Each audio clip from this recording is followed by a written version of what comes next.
it's just a lot of crazy fibs and lies. You know, it's just a situation where, you know, we won 29 games last year, and for us as a basketball organization, we want to get better. But Cousins is our best player, we know that. We want him committed and dedicated to being in Sacramento and playing and leading us to the first playoffs in Sacramento in 6, 7, 8, 9 years. You are not interested in trading DeMarcus Cousins? Yeah, my interest right now is commitment, trust, and building a team that's excited about being in Sacramento, excited and committed to being a good basketball team and representing the city of Sacramento.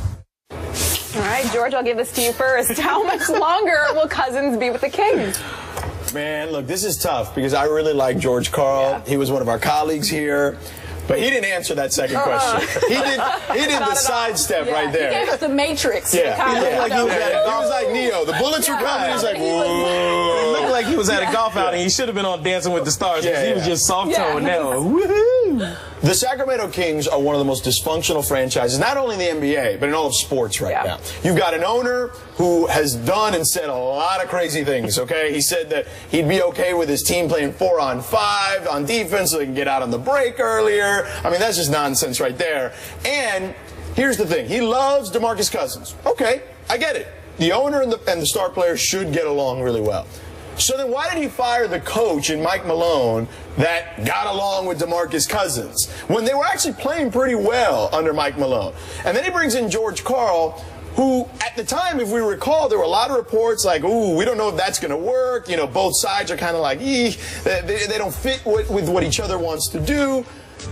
And then, of course, we have the actual friction between the two. None of this should be a surprise, okay? I covered a game of theirs. They were in Miami, and they were down 13, 14 points in the fourth quarter, and they lost the game. I went into the locker room with our own Tom Haberstroh, and one of the beat writers for Sacramento asked DeMarcus, hey, so, you know, what happened there at the end of the game? You guys blew the lead, blah, blah, blah. And DeMarcus, and I'm paraphrasing, said something to the effect of, that the offense makes him more predictable. That he started by saying that, look, we're all working. It's only been a couple of weeks. You know, we'll try to get it together. But then he went on to say that it makes it more predictable, easier to defend at times. And right there, I was like, oh. I mean, it's only been a couple of weeks. I mean, you play basketball, okay? Like, you're the athlete here. Yeah. You know, you say that, like, that raises an eyebrow. It definitely does. No, absolutely. And I'll tell you this as an athlete, if you have even an inkling of an idea that your coach doesn't want you there, which, by the way, George Karl answered that second question, sounds like he's not so sure. Yeah. Your level of investment, your level of trust is not going to be anywhere it needs to be the leader of that team. So in my opinion, something's got to happen. Someone's got to go. And DeMarcus Cousins, I mean, I know there's talks about him going to the Lakers. That would be a great place for him because let's be real. He needs a little attitude adjustment. He needs a pro, a veteran, like maybe a Kobe Bryant that can bring him along, that can show him how it's done, that will, when he starts to pout, he will say, be quiet, sit down, I'm running this, you're not going to lose games for us, and we're moving along. So, yes, I think that relationship from the cryptic tweet we saw. Snake in the grass. Snake in the grass. Do we have the tweet? Can we put that thing up on the screen? That was fantastic. That was good. It was well done on his part. But he's letting us know that he is not comfortable. He feels like there's some people that don't have his back. Yeah. And he's on the lookout for sure. This is what I don't understand. You have the owner who loves the player and the coach saying this guy, he's our leading scorer. But, you know, I only want people that want to be here. So then Cousins puts that tweet out, which he didn't type any words. Cool. You telling me that these two guys can't get on the phone and talk to one another? You're airing this out here? The only person that I think looks bad in this is George Karl. No, see, I think the owner looks bad. The owner knew that George Karl and DeMarcus were going to be a bad fit from the get-go. Everybody on God's green earth was telling him that. Yeah. But for George Karl to not come out and go, listen, we're putting the best team on the floor that's available, and whatever pieces I get, I'm going to coach them up and make this the best team that's available to me. At least in saying that, he's throwing a little bit of padding between him and DeMarcus. You know what I mean? Just a little bit out there. But for him to just dance around that question and do the well, and let's be honest, DeMarcus has shown some emotional immaturity. So where a player that had a little more may be able to maybe pick up the phone and call coach and say, well, DeMarcus has a way of, you know, really helping people understand how he feels, and it's not always the best way. He's a young star. I think he'll he'll grow. I think he'll mature. But at this point, it's a relationship that, at this point in DeMarcus' career, I don't think can be mended. With the cap space, trouble is what you're saying. No. Yeah. Somebody's got to go. She's right. LaChina's right. Somebody's got to go. Now, here's the thing. Are you going to pay another coach to go away? And with the cap space that they have, you can bring in that mature guy that's going to help. Who's going to want to play in Sacramento? Well, that's knowing that there's a toxic situation. Why you got to throw that into the mix? And then what are they going to do? Right. It's about the toxic situation more than anything else. What are they going to do about that relationship between George Karl and DeMarcus Cousins? Nothing. What's easier to get? Is it easier to get someone with the talents that DeMarcus Cousins has,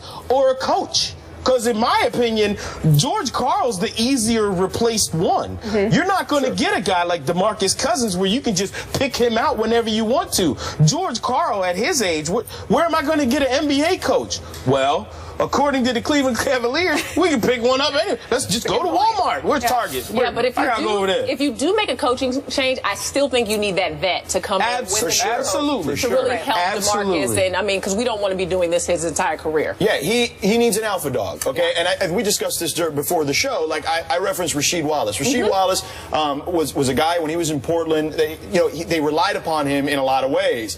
And then when he went to Detroit, and he had Chauncey Billups, and he had Rip Hamilton, and Ben Wallace, and that group, and Larry Brown.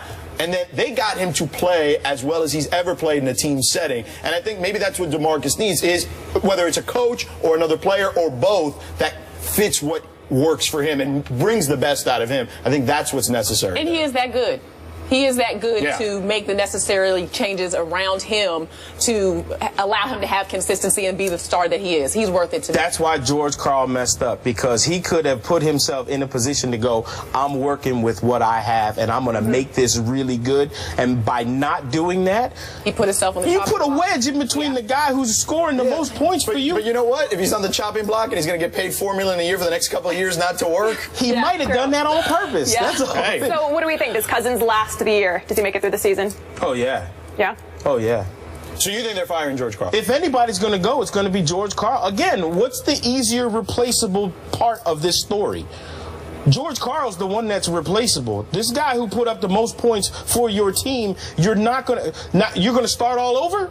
You're going to, all right, George, you're right. I love this dude who's doing everything for our team, and it's been fantastic, and we're going to build something around him. But you're right. Take him out. But maybe it is best for everyone that he goes somewhere else. Better for DeMarcus, better for the franchise. Better for George Karl. Well, I'm saying we've seen guys go to another spot and be able to flourish, and then the other team, at times, maybe they could find a way to flourish themselves too. Maybe it's time for a split. And I'm not saying it's DeMarcus' fault. I'm just saying it may be in his best interest to go somewhere else. Yeah, and some of those trade rumors, Julius Randle, I mean, he's going to be a different type of player in emotional maturity, leadership-wise, all of that, because he's young, more moldable than DeMarcus Cousins. Right, and you would get the number 2 pick, too. You could take Jahlil Okafor. You could start there with another center. I mean, I think that there are ways around that, potentially, for both teams for it to work. Well, if he were to be traded, he'd be the 6th player in NBA history to average at least 24 points and 12 rebounds per game and play for a different team the next season. So, Jameis Winston, meanwhile, is about to begin his first NFL season. So is it possible the number 1 pick could throw more interceptions than TDs this season?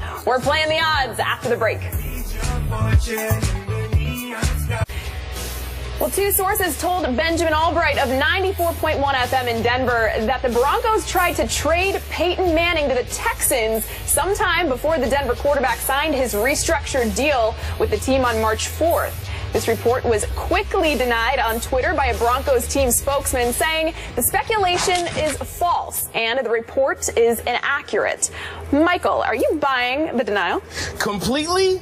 No, only because it's a little bit ironic that as soon as this call may or may not have been made, Peyton's deal was restructured and there was a no trade clause put into there. Now it's the Texans. They don't have a quarterback, so they're probably going to call anybody. Sure. Now the Broncos could have just not even taken the call, because if you think about it, the Texans are calling and hey, Denver, we want to ask you a little bit about Peyton Manning, and we were wondering if you, hello? Did we lose the connection? They're not calling. So in that sense, Denver just probably didn't even think about the idea. No, absolutely not. But could it have happened and there's been some talks? I would say there's a little smoke there. Maybe not fire, but a little bit of smoke. Sure. I agree with Michael. I think that teams have discussions in general. right? We're seeing it right now play out in the NBA with Dwayne Wade, right? He's been a guy who's been a star there forever, and there's been some stuff that's been leaked about contracts and him not being happy and them not being happy with where they want him to come in at. So this doesn't surprise me at all. Teams have these discussions, and there was a time when Gary Kubiak was named the coach that people were wondering, is Payton going to be the right fit? He likes to run the naked boot a lot, and that means Payton's going to have to get out of the pocket and run out of his comfort zone. So there were a lot of questions certainly about that. There were questions as to whether John Elway wanted to move on from Peyton Manning. So all that stuff, people forget that was just a few months ago. So of course I buy the story that they at least discussed it. And what are they going to do? Are they not going to deny it? They're supposed to deny it in that situation, because I'm guaranteeing that Peyton wasn't a part of that particular process. Yeah, I think you don't discuss Peyton Manning at all. That's my take on it. I believe the Denver Broncos. I mean, this is Peyton Manning. You off the top, you say, listen, we can't talk about him. I'll give you anything else you want, but not Peyton Manning. Why would they have that discussion? I don't understand. Denver is in a lose-lose situation there. Why would you give up Peyton Manning? Because you have to listen to everything that people are going to offer. But if you already Even know, when it comes to Peyton Manning, hey, what are you throwing on the table? Yeah, what does it hurt to listen? Hey, exactly. Just because I go to a steak restaurant doesn't mean I'm going to get steak. I might have chicken, but show me the prime. What does a prime rib look like? Right. Let me see what the ribeye is. Show me a little. Okay, I'm not going to do it, but thank you for showing me. Maybe you go surfing. Now the next time is, you know what, I'm gonna have some chicken. Look at that ribeye. You know what? Yeah, I will take the ribeye. Why not?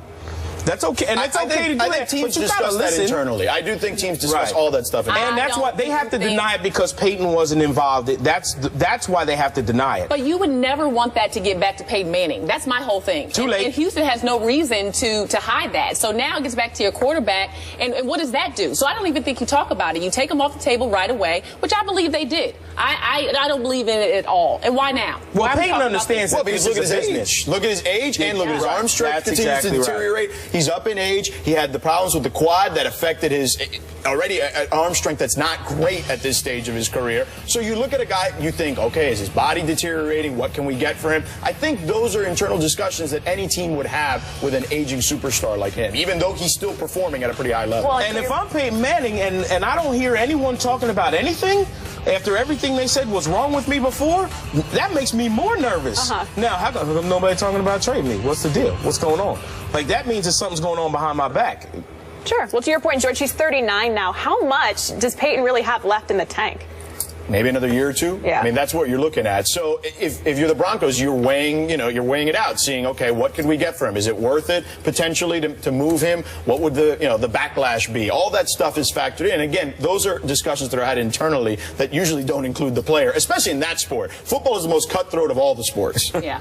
Which is why he had the no trade clause put in when he After did his the fact. restructured deal. And I agree with you, another year or so, but God, it's hard for me to bet against Peyton Manning, because I hear you. Just when you think he's ran out of gas, he comes up with a punch. Yep, proves you wrong. It's hard for me.